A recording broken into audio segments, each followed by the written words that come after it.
Okay, next item in front of us is an ordinance of the City of Bellingham, Washington regarding Planning Commission membership.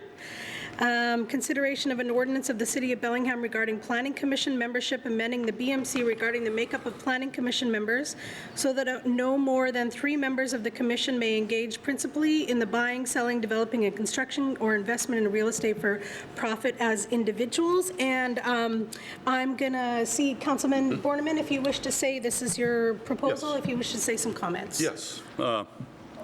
Thank you, Pinky. The intent of this ordinance is to address the possible appearance of bias by one sector that could benefit financially by the recommendations and decisions made by the Commission. I want to state right out front, I have no problem with anyone on the Commission, nor do I feel that anyone on the Commission has acted for personal gain that's motivated this coming forward. A reason for bringing this forward is about appearance and potential problems that may arise. Anytime there is a potential for large amounts of money to be made or lost over decisions made with land use decisions, there is a potential for bias to arise with decisions when people who make their living from increased development hold a majority in a decision-making body. If we can remove the potential or even appearance of bias, then I feel that we owe it to our citizens to amend the current ordinance.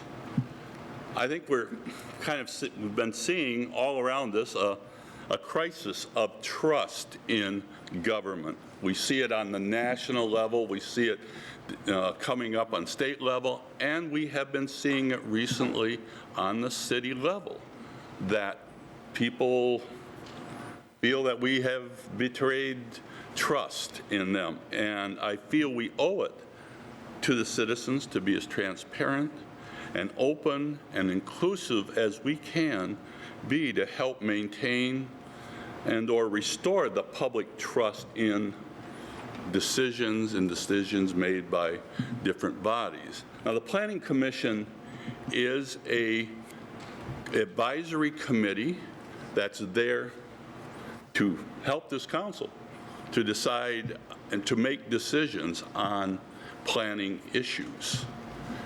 And I personally feel that best decisions are made by a broad spectrum of interest working together to make those kinds of that kind of advice in considering decisions.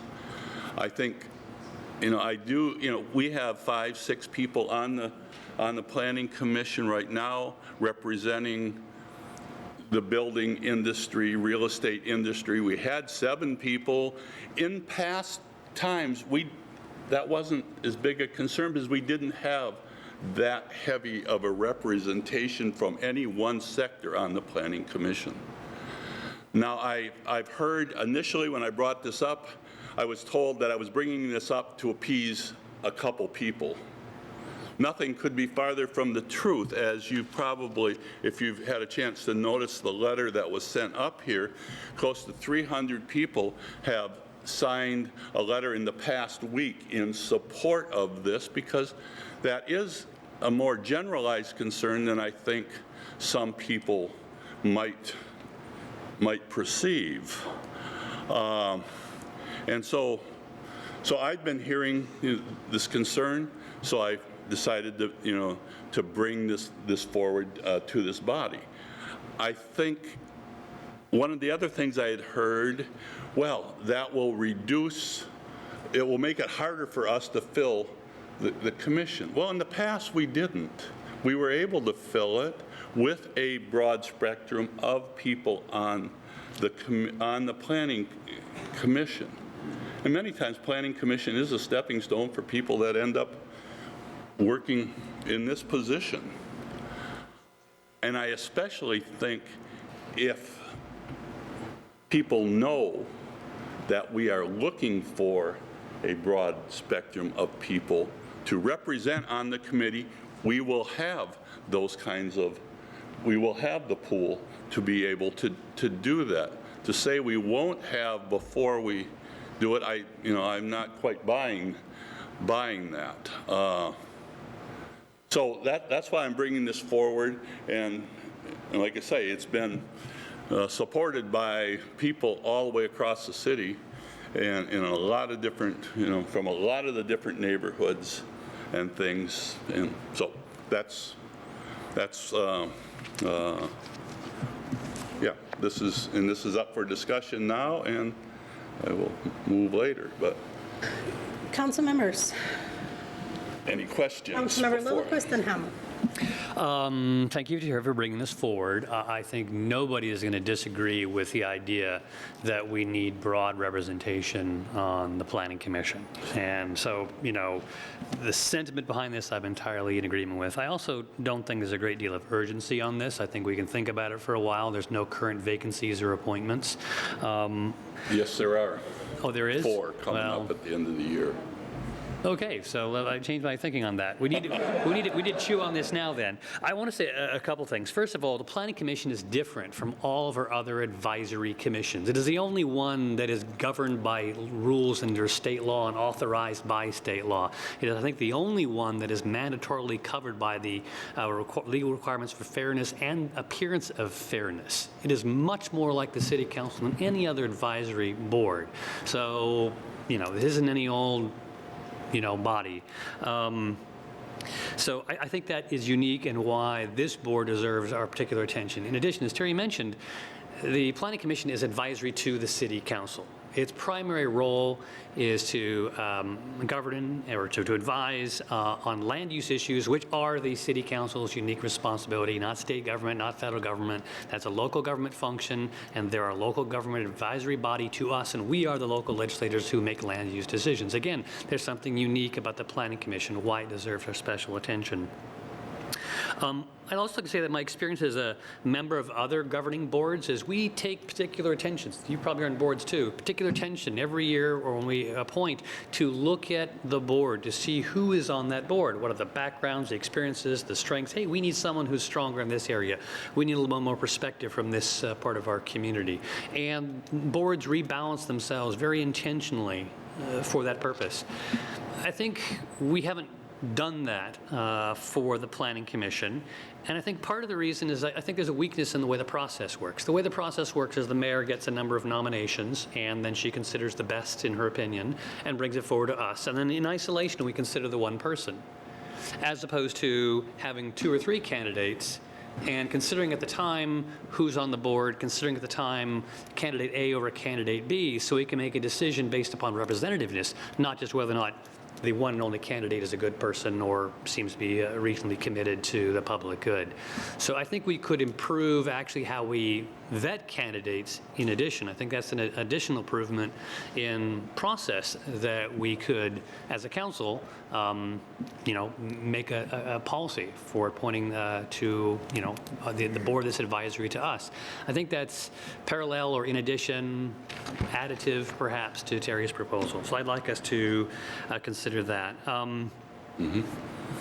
Whether or not we need to pass this ordinance or amend this ordinance or improve this ordinance in the next week or two, I guess I'm not sure about that. But the heart behind it, that we need a representative planning commission, I don't know how anyone could dispute it, and I certainly support that.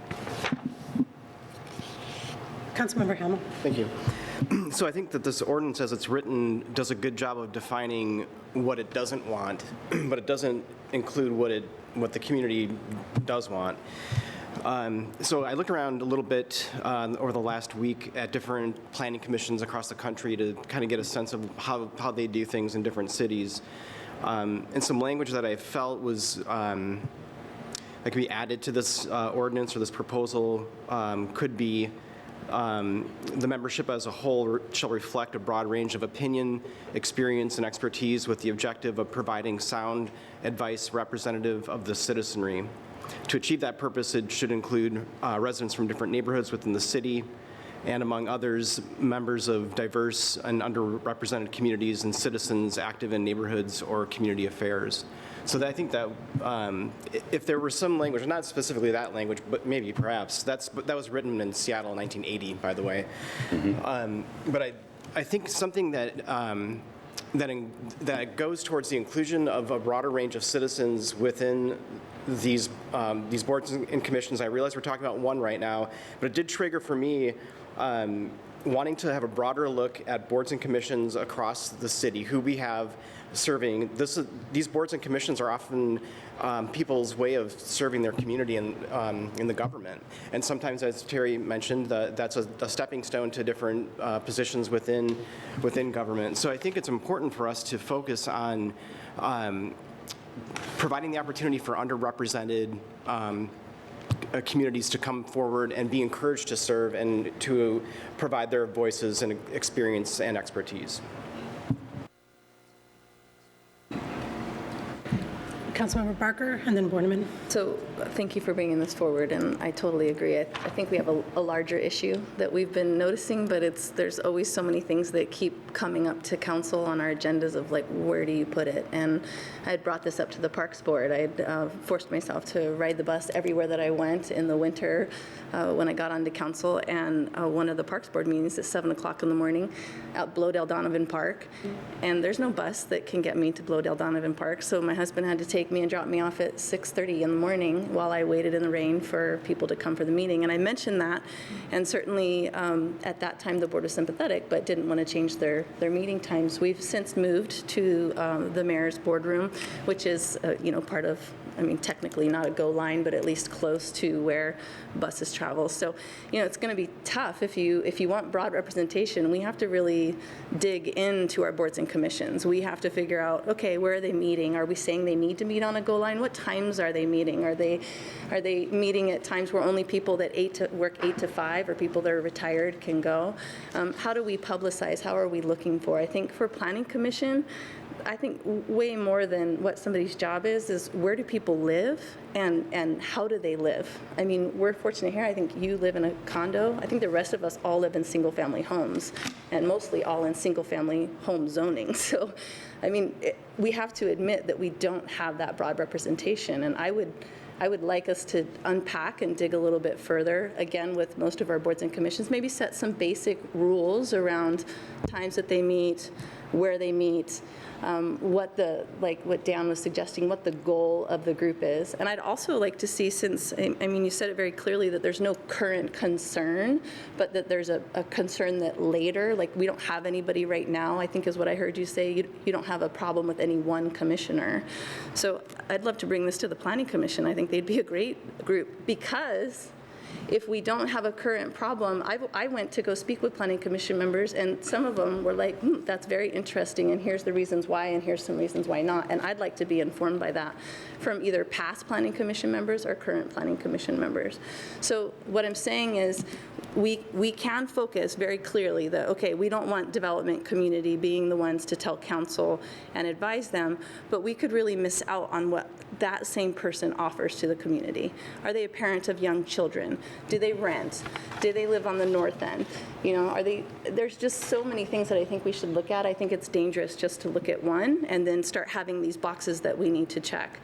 So for that, I would like to take this conversation further. I think we need to allot some time on the agenda, and I would like to get some information from the Planning Commission with that. I don't want to abandon it, but I think we need to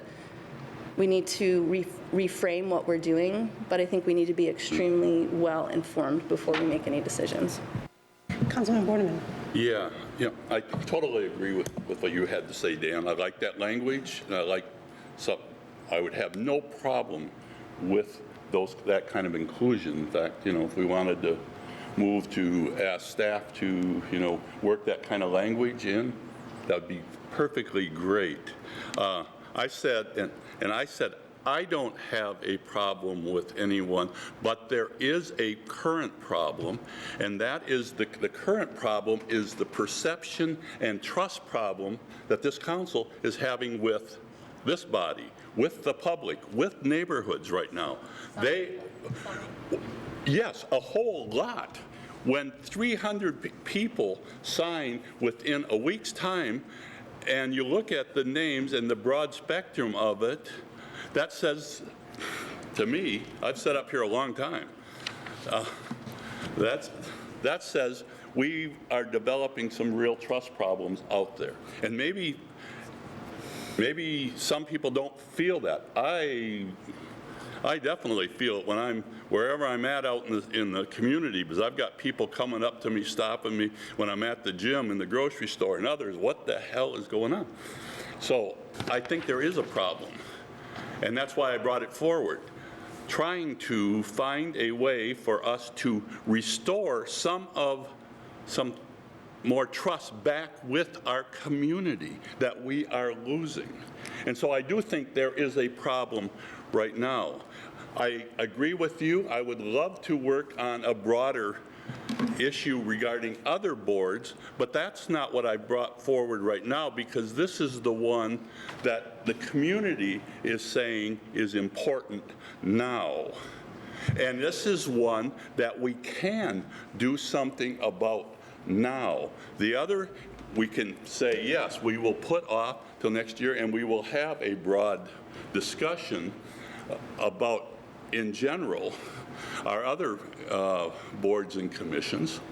But right now, we've got an opportunity to make a change in perception and other things now. I totally agree. We need, and I respect, the opinion and we need of the building industry, real estate industry, others on the commission. Their expertise, their ideas is vital to the Planning Commission. We don't need a majority. That is the difference. When any majority of an industry can influence a decision, then that's where the problem is. And yes, we can always say, well, you know, we got to look at just the individuals and blah, blah, blah, and their profession doesn't, well, I've heard from people on the commission that aren't necessarily part of the club that it's hard being, you know, coming up against what is perceived as the industry body. So that's why I'm bringing it up now. That's why yep, so I'll leave it at that. Councilman Barker and then Lillquist. Well, I think if the accusations that you're bringing forward, that people from the Planning Commission don't feel comfortable stating their own opinions because they feel overwrought by, so I think you're talking about something it's more immediate, and that we need to be taking action on that sooner. Like, that's what I'm hearing.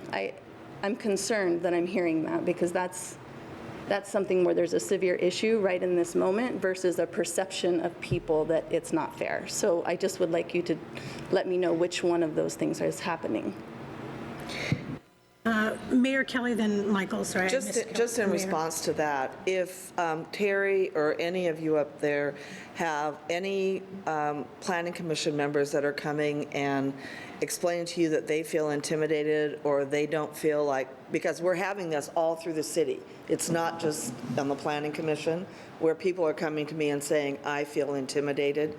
I would really appreciate, since I first appoint these people, that you let me know about that, because I certainly would not tolerate bullying. Bullying is not one of my things that I think is okay. So if there's those kind of accusations being made, I would really appreciate it if you would, you share it with all the council members, but if you would let me know. Because that's helpful for me to know things about that. Councilmember Lillquist. Thank you. Sort of in response to one council member's question about talking to other past Planning Commission members, there are at least 4 past Planning Commission members of Bellingham on record supporting this. One past planning director of the City of Bellingham and a past county planning commissioner. So these are ideas that make sense to people who've served in the position. I think they're pretty mainstream ideas, frankly. I think at a minimum we should require breadth and prohibit imbalance. In as much as Dan's suggestion moves towards requiring breadth and Terry's suggestion moves towards prohibiting imbalance, I'm in support of it. Maybe the language can be tweaked. I'm not so sure about prohibiting them for 5 years, maybe just 3 years. I mean, I think we can work with the language a little bit, but the general sentiment I'm still in support of. I would like to say that it's important to have these rules in place because not all pressures and biases are overt. Sometimes self-censorship, sometimes just a narrowness of vision leads to unintentional bias. As Terry says, no one that he knows of has acted for personal gain. It doesn't mean that our planning commission isn't unintentionally biased anyway. And I think in as much as we can avoid that with a good set of rules, that's a good thing.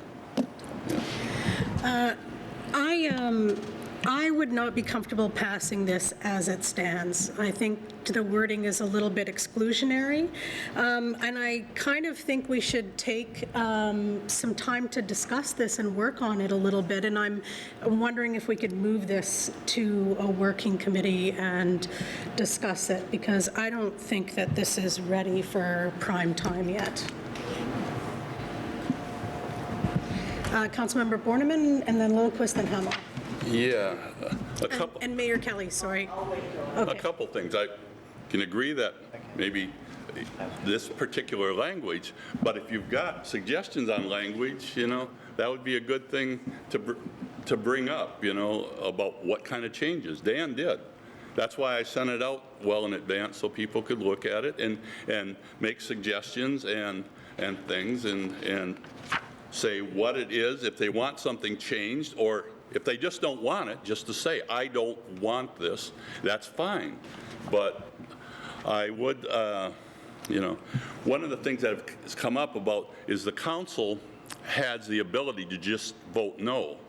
But do you know how hard it is on an individual, when their names come up in public, of us sitting here and picking out that person in this public setting to say, no, I'm not going to approve them and leave it. That's a hard thing for this body to do when it's based on, okay, we've got two, we want a greater balance and stuff. That's a tough one to hold them up to public scrutiny on TV and say, no, we're not going to do that. That's why, what?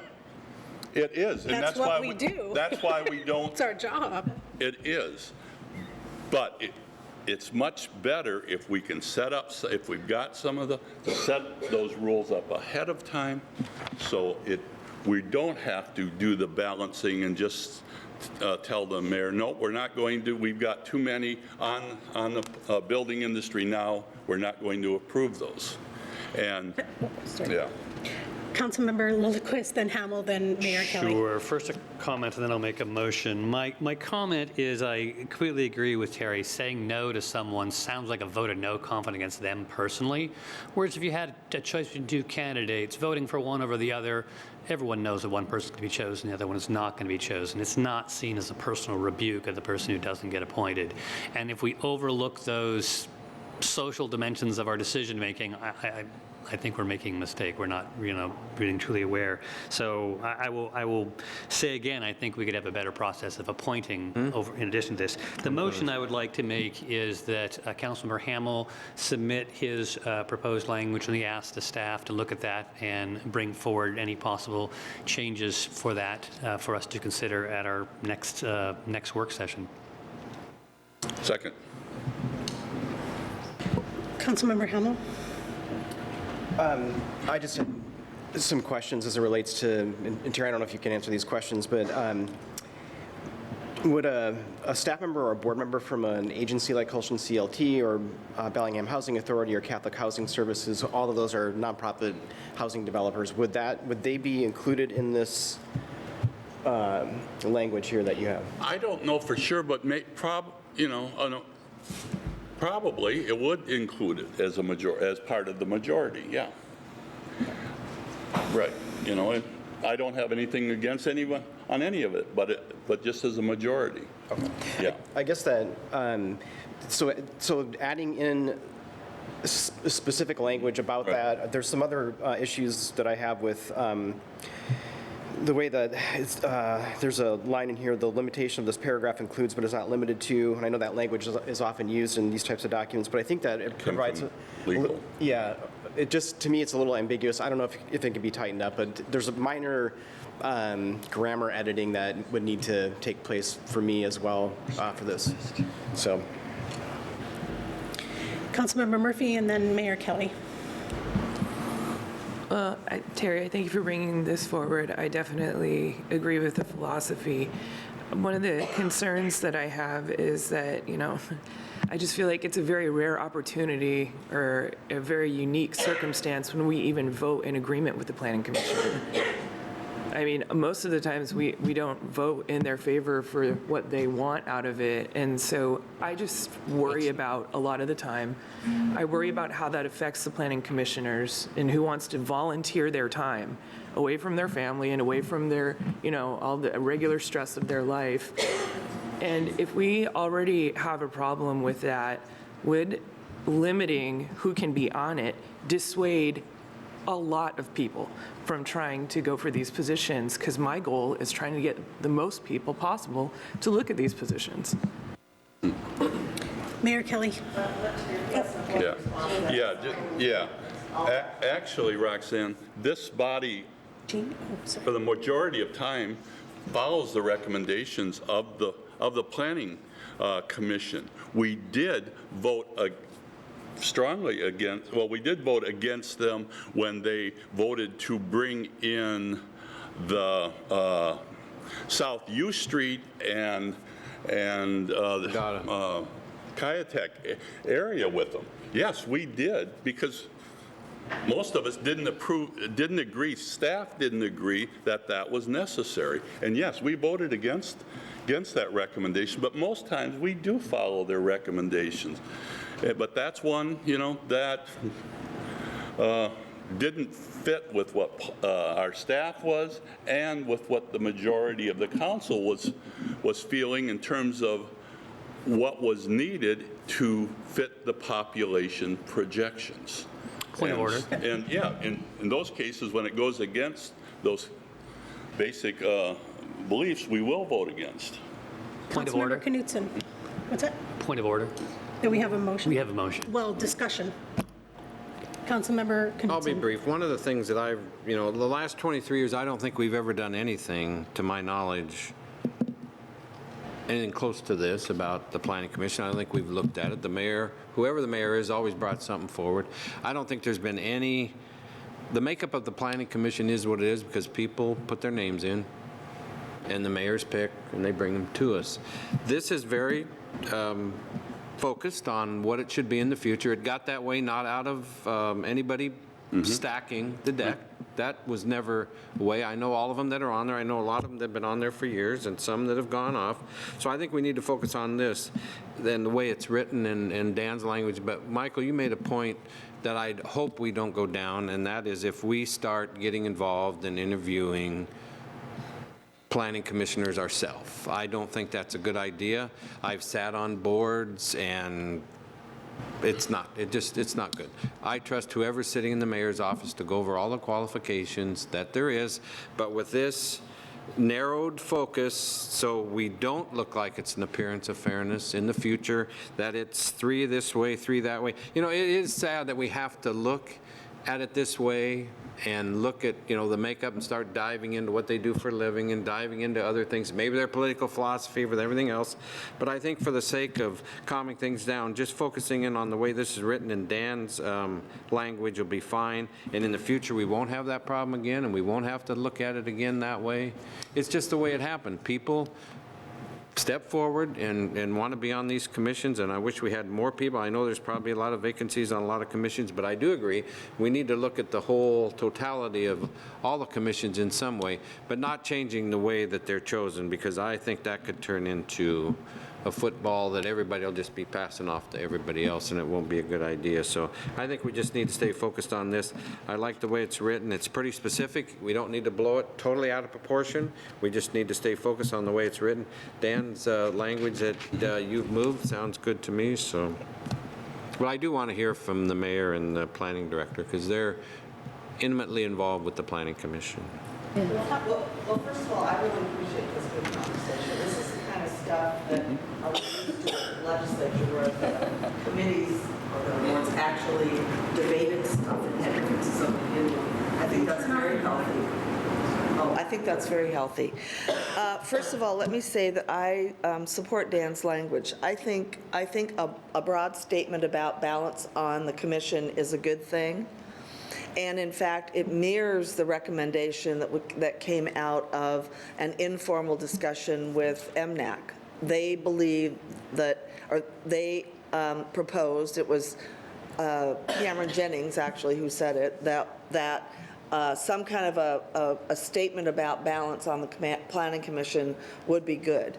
And I haven't thought about occupation balance. I've been looking at kind of different kinds of balances like women and other things, but I always try to appoint who I think is the best person, because we have people involved in development that have lived here their whole lives, that they come to the position as a father, as a neighborhood member, as a community member, and being a developer is just what they do. So let me just say that if you could look at Dan's language or some rendition of it, that would be great. Dan and I had the privilege of attending an implicit bias training with the police department the other day.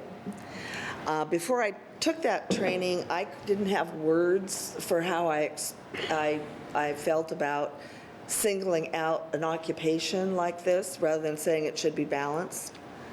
But now I do, because I really believe that the last thing we want to do on the Planning Commission is go to any kind of slots, like this is the neighborhood slot, this is the developer slot, this is the north slot, this is the south slot. We really need to have good thinkers on the Planning Commission that look at the facts and make recommendations, which you as a council member always have the chance to vote for or against, and that's your job. You can't, I don't think, hide behind it's hard, because it's what your job is. The other thing is, obviously, if you don't agree with who I recommend, you have every reason to vote against that. Now, if we had an overall goal explicit about balance, I would be fine with that. Then I could factor that into who I'm recommending. But to me, when we say we are biased against you because of what you do, and let's just say it's developers this time, but what is it next time? I am concerned about that, because I'd like to think that every single person in our community who wants to contribute has an equal opportunity to do that, regardless of their race, their religion, their sex, their sexual orientation, their job. Now, if you think that there is some implicit people making money off making decisions on the Planning Commission, then you have very little trust in me that I would appoint someone like that, because I would not. I think you can look at the people that are on there, and they're people that have different perceptions, but to use perception and perceived potential problem as a reason why we're prejudiced against certain occupations, to me, I just don't think it's right. And you have every right to say, Kelly, you are stacking the Planning Commission and I don't agree with you. I would be embarrassed of myself if I put people on the Planning Commission that didn't first think about the public. The public interest is their responsibility, and the whole city. So slots and occupations, to me, should have nothing to do with how we run the quasi-judicial part of the city. The Planning Commission is not to be political. It's supposed to be critical thinking, looking at the facts. You guys are the political people. You put the political, filter on that. But I'd like to think that the mayor is trusted to make the appointments that she believes is in, or he is in the best interest of the city. Having said that, I do understand that it does not have any filter now. I mean, it's up to the individual person to say, these are the best people. And if there was a desire for the council to take over appointing Planning Commission members that are like interviewing or looking at choices and kind of doing that political thing up front, I would feel kind of uncomfortable with that. And just so you understand, the way we do it now is the mayor does not just appoint someone. It's the president of the planning commission or the chair, the planning director, the assistant planning director that does the planning work, and myself that do that. That's how we picked. Lisa was the last planning director that planning commissioner that we picked, and that's how we do it. So it's an interview process of everybody who meets the minimum qualifications that wants to do the job. Now, in the implicit bias training, one of the suggestions that was made by someone was, if you want a more diverse-looking police department or fire department or whatever it is that you want, where do you recruit or ask for people to come and participate? And so I was given some good suggestions about areas where we could look at different cultural and religious and income levels to see if we could get a little bit more diversity. Difficult in our community, which is not as diverse as others, but there's a lot of diversity, and those people in those communities don't respond. I mean, they don't volunteer. So I think that's important. And the other thing on Planning Commission, I mean, we don't have anyone who rents. We don't have anyone who is not a homeowner. You know, those are things that are difficult for a lot of people in our community, and I think the balance comments that you made, Dan, mean we should be looking at all of those things, and I certainly agree. So this is entirely a decision that's made by you. I feel concerned that it's based on a perception and not a real problem. If there is a real problem, then I appreciate Larry Horowitz sent me a list of people that I'm going to contact to see what their problem is with the process we use in the Planning Commission. So anyway, that's all I have to say. I really don't want to eliminate people or judge people based on their profession or their occupation, no matter what it is.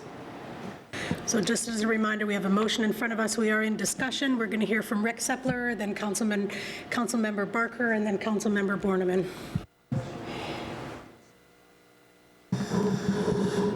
If I might, just a couple of things. Council's prerogative clearly is to set the requirements for commissioners, just as it's your prerogative and role to select those commissioners ultimately and appoint them. We as staff work with both defined role and representation commissions and boards, such as design review and others, where we ask for certain representation and technical expertise because we need to bring that to the table. And we also work with at-large. I guess the sense would be is looking at those two boards, just to clarify what I've heard, is that if you designate an area of commissioner representation, the pro is largely you ensure greater diversity because you're sort of saying this is a limitation, and you ensure points of view are represented fairly. The cons often we've seen are that those appointed feel that they need to advocate for the seats they hold and for that point of view, rather than often what is best for the community. If you do at large, the pro is it provides flexibility to maintain balance, and it allows for a broader range of candidates to fill the slots. The cons are the council and the mayor must always weigh at time of appointment that delicate balance to ensure it's perceived as fair in how it works. As I see it, the city's interest is fair representation, and commissioners who have the ability to work from a broader citywide perspective. That's what we always look for, and that's what we always ask for on that. The challenge we have, to be very candid, is very limited application. We have had a position open for almost a year, and we've had a handful of applications come in. So in a sense, the real problem is the recruitment, whatever the decision you make is getting folks to apply and having folks step forward to serve that role. Thanks. Councilmember Barker. I appreciate both of your perspectives, and I support the language that you brought forward, Michael. I think that taking another look at this, I thought it was your motion. But it was your motion, sorry. Okay. He steals I support both of you. people's motions, Yeah. I would like, I'd be happy to work on it with you all, but I think there's terms that we need to make sure that we're defining. If we're using words like balance, I mean, that means different things to different people. So I would like us to be a little more specific. I think that very important if you want to stay with a very specific, like what's on here now, we need better definition as to what that whole committee, you know, is it a business owner that actually benefits off of more population? Or, you know, there's so much that could be looked at to who might have a job that might potentially benefit from a planning. So I'd like it to be a lot more specific on the jobs so that we don't get into a place where we're not ready to go. So therefore, I would really like to avoid that. But if that's the majority of the council that really wants to go that direction and feels it's that pertinent. I would like to say I've had the pleasure of voting for only one planning commissioner, and that was this year, and I went and had lunch with her before I even voted, and I think that those are really important spots, and I was really happy to support her appointment. And I absolutely, it would be difficult, but wouldn't have a problem saying, hey, I think this perspective is probably already shown. Can you explain to me why this person's bringing something beyond what we already have on the commission? And yeah, that's difficult, but the person would need to know that that's not about the person. It's about filling a seat. So I hope we all have the confidence to be able to question that. And we're in a difficult position, but that's why people voted us here, is to make some difficult decisions and to air some difficult things. So as far as the way the current appointment went, I'm proud of the one that I got to vote for. It was a great, Lisa's been fabulous, and I think she's brought a real great, and as I've heard from the other planning commissioner. So again, if you go further, if we end up passing this, I would like to work with you, but I'd also really make sure that we are very clear in what we mean. We're not just throwing out words like diversity. What do we mean by diversity? And then it should have a component of this communications. I don't know if we're going to dedicate more funds or how we're going to go about doing that, who's that person's going to be doing it, because that communications and recruitment is huge. Who knows about it? Do these communities even have the opportunity? And then beyond that, if you want to go there and you really want people of a very diverse background, we have to start talking about giving some type of compensation because there's a lot of groups, the reason why they don't come forward is they're very overburdened already, and we're asking them to come forward and volunteer more. So just understand why I said I think we have a broader discussion here, is that if we really want a diverse group, we have to unpack some stuff about how things have currently been set up. So I do support your motion, Michael. Councilman Borneman and then Murphy. Oh, sorry, Lilliquist then, maybe. Yeah, Mayor, I agree with you about not creating specific slots and not calling for that at all. All I'm calling for is not putting a majority of people who jobs benefit from recommendations that are made to equate a person's profession and the majority in this with race, sexual orientation, and ethnicity is a really false comparison. That's got nothing to do with it. We're talking about we're talking about making decisions or possibly making decisions based on you and your profession getting greater income. This has not comparable at all to putting of race and sexual orientation, those kinds of things. Not comparable at all, and I'm really sorry we went there, because that's, anytime we go there when we're having a discussion on something else, I know it muddles everything real quickly, but I think it's a very false comparison and isn't what this is talking about. And so I will support the motion. I look forward to staff bringing back something and us having a fuller discussion on it. And with diversity, it's diversity of ideas, it's diversity of backgrounds and other things, because planning and the decisions made in planning is not just about the land use, it's how those decisions impact all the citizens, not just the building industry. It's how it impacts all citizens. And that's why we need a diversity of backgrounds in helping make those decisions and making those recommendations to us. At least that's what I want coming to me. So I'll leave it at that. And Okay. Mayor Kelly and then Councilmember Lilliput. I think Terry was trying to give the impression that somehow I'm biased some way, and I absolutely am not. But having said that, why? sorry, not at all. I will. But Terry, why is assuming that someone's occupation means they think or feel a certain way any different from thinking that anything else means they think or feel a separate way? I mean, this is assuming, and I'm not advocating for any one profession or anything, but it really is a basic tenet for me that assuming that you can't be a person outside or that yourself defines your person. I don't understand that. I really don't. And I'm sorry that I even brought it up, because obviously I'm in a minority opinion here, but I don't believe in discriminating against people for anything. Councilmember Murphy, then Lilliput. Pinky, please. Just to Because I missed her.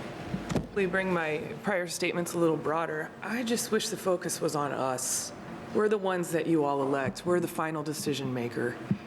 And we're the ones that deserve this constant scrutiny and understandable, concerns that everybody has, since we make those determinations. The other thing that I worry about is, what if we get somebody, I'm just thinking ideally, that was a female and a diverse candidate, but yet we had hit our quota and they were a realtor and we wouldn't get that person. I mean, I want all kinds of values to be reflected on the Planning Commission. And that can mean different professions, that can mean different neighborhoods, that can mean different backgrounds. So I just, again, really worry about when we start limiting those opportunities, because I've seen that go sideways in other communities. Councilmember Lilliput. Thank you. I'll try to be brief. I think no one's talking about filling seats or having a quota. I think our planning director referred to it as an at-large system, and that's what we're referring to, an at-large system. It's been suggested it's unfair to single out people by how they make their money, but it's an established principle of law that how you make your money matters when you're making decisions. It's sometimes a required basis for recusal if you have direct or indirect financial interest. We, in this state, go beyond just fairness to the perception of fairness. There's a very high standard that applies to the Planning Commission as well as to us, repeatedly in case law after case law after case law, that we have to take actions, and the planning commissioners have to take actions to avoid even the appearance of unfairness. So it's not unfair to require the appearance of fairness. It's the law to require the appearance of fairness. It's the law to look for direct financial conflicts and to take those into consideration. So I don't think we're inventing a new standard. There's just a very high standard for certain positions, including the Planning Commission. Councilmember Lilliput, maybe you could restate your motion. The motion was to have Councilmember Hamill's language delivered to the staff to include in a draft, maybe in modified form, to bring forward at our next meeting for further discussion of Mr. Borneman's ordinance. Okay, and that discussion will be, again, committee of the whole, bring back to committee of the whole, okay, all right. So we have a motion in front of us. All those in favor, please say aye. Aye. All those opposed? Motion carries 7-0.